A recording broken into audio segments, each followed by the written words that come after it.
నమస్కారం ఘంటారావానికి స్వాగతం. ముందుగా ప్రధాన అంశాలు.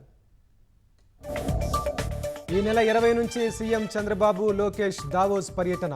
వరల్డ్ ఎకనామిక్ ఫోరం సదస్సుకు హాజరు కానున్న నేతలు.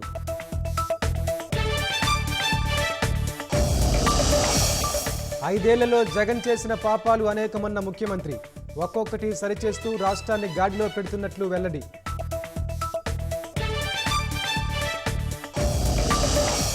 ముగిసిన పేర్ని నాని సతీమణి జయసుధ విచారణ. బియ్యం మాయం కేసులో ప్రశ్నించిన పోలీసులు.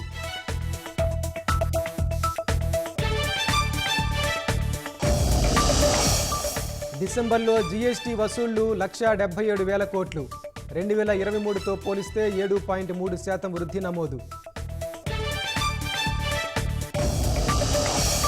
కొత్త ఏడాది వేళ ఆలయాలకు పోటెత్తిన భక్తులు. 2025లో మంచి జరగాలని కోరుకుంటూ పూజలు.